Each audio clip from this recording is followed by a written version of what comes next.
Muy buenas, emprendedores y emprendedoras. Bienvenidos a vuestro canal del emprendimiento. Yo soy Borja Pascual y hoy vamos a hablar de lo que es el pasivo en contabilidad y en el mundo de la empresa.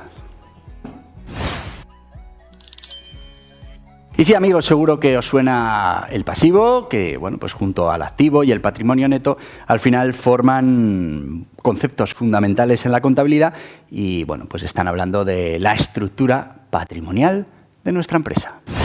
¿Y qué es el pasivo? Bueno, pues desde la parte de la contabilidad consideraremos el pasivo todas esas deudas y obligaciones que tiene la compañía o que ha utilizado la compañía fundamentalmente para pagar el activo de la misma. Si hablamos dentro de la empresa, conoceremos esta parte del pasivo también como la estructura financiera o la financiación ajena. ¿Y por qué la ajena? Bueno, pues porque sabéis que otra parte del pasivo es la financiación propia, la de los socios, la propia empresa, que estaría dentro del patrimonio neto. Así que, como veis, el pasivo no es más que esas deudas, esas obligaciones, se contrajeron en el pasado, las tenemos todavía activas y en las que, bueno, pues normalmente, imaginaos un préstamo como una entidad bancaria, pues tendremos que devolver ese principal más gastos, o en este caso también intereses. Y así el pasivo, junto al activo y el patrimonio neto, pues forman los elementos patrimoniales de una empresa. ¿Y cómo calculamos el pasivo de una empresa? Bueno, pues debemos saber que tiene mucha relación con los otros elementos patrimoniales, con el activo y con el patrimonio neto, y bueno, pues que podremos definir ese pasivo que será igual al activo menos el patrimonio neto, y eso nos dará el pasivo de la compañía. Y bueno, pues fundamental que podamos administrar y controlar ese pasivo, porque ahora veremos que hay diferentes tipos de pasivo y los diferentes tipos de pasivo pueden influir de manera importante en la marcha de nuestra compañía. Por poner un ejemplo, si tenemos pasivo a corto plazo, obligaciones con las que tenemos que cumplir a corto plazo y no tenemos suficiente tesorería para cubrirlas, pues vamos a tener un problema de liquidez, vamos a tener lo que se conoce como tensiones de tesorería. Bueno, pues a eso también nos podemos adelantar y podemos resolverlas. Otro problema que podemos tener es, bueno, pues tener ese pasivo, mucho pasivo a largo plazo, que bueno, pues lo que está haciendo también es darnos una idea de la situación en ese momento de nuestra compañía. ¿Y cómo se clasifica el pasivo de una compañía? Bueno, pues fundamentalmente lo vamos a poder clasificar por su exigibilidad y por el momento en el que es exigible. Por un lado tendremos el pasivo no exigible, que como hemos dicho es el patrimonio neto, es ese pasivo que no se va a exigir, que es la aportación de los socios, los beneficios de la compañía, las reservas, bueno, todo eso es el patrimonio neto. Pero luego tenemos ese pasivo del que vamos a hablar, que es el pasivo exigible, que es ese pasivo que tenemos con terceros que no están vinculados a nosotros, los que nos han prestado un dinero o a los que les debemos, tenemos unas obligaciones de pago con ellos y bueno, pues dentro de estas obligaciones, hay un tiempo en el que se nos puede exigir esta obligación o estas deudas. Estamos hablando del pasivo no corriente o fijo, que sería un pasivo a largo plazo. Y cuando hablamos de largo plazo hablamos por encima de los 12 meses. También tendríamos el pasivo corriente o circulante, que bueno, pues sería todas esas obligaciones o deudas exigibles en menos de 12 meses.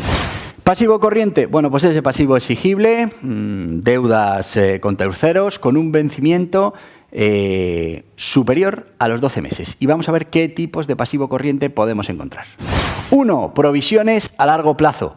Estamos hablando de obligaciones a largo plazo, por encima de los 12 meses, pero en las que no tenemos claro ni la cantidad en muchos casos o la fecha exacta o el momento exacto en el que van a ser exigibles. Bueno, pues ahí haríamos una provisión a largo plazo.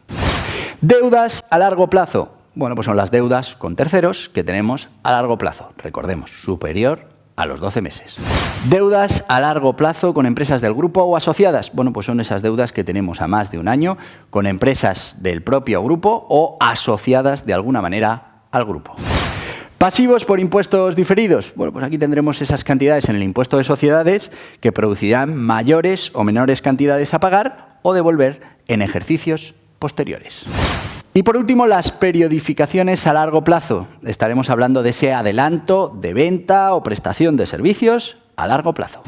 Y el pasivo corriente es ese pasivo exigible deudas con terceros, a corto plazo. Y algo que claramente aumenta la valoración de tus activos y que reduce esa valoración de los pasivos es estar suscrito a este canal del emprendimiento, porque este canal del emprendimiento todo lo que hace es mejorar tu emprendimiento, mejorar tu balance de situación, mejorarlo absolutamente todo.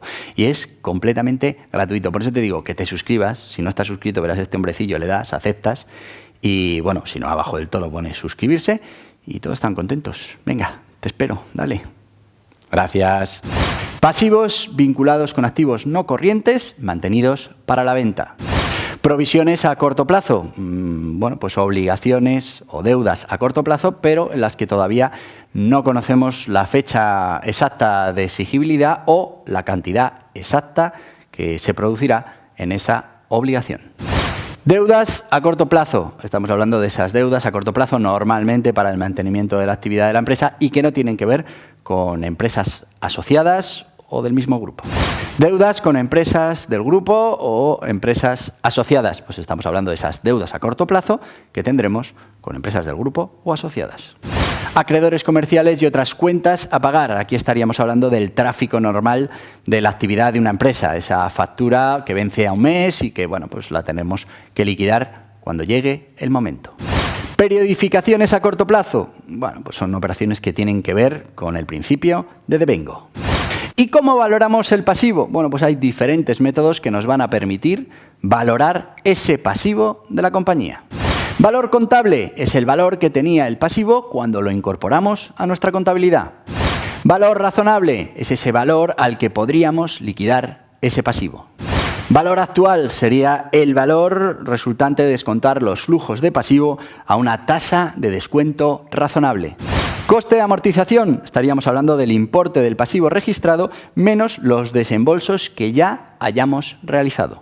Y sí, amigos, para entender el pasivo tenemos que entender ese balance general de la compañía. Recordemos que tenemos esos elementos patrimoniales fundamentales, el activo, el pasivo, el patrimonio neto, y que es importante que los volvamos a definir para tener claros los conceptos. Hablaremos del activo, que es lo que posee la empresa, el pasivo, que es lo que debe la empresa, y el patrimonio neto, que son los recursos financieros propios de la empresa, aportaciones de socios, beneficios, etcétera, etcétera. Bueno, pues esos tres parámetros son los que pues crean esa estructura o esos elementos patrimoniales de la compañía en el balance general de la empresa.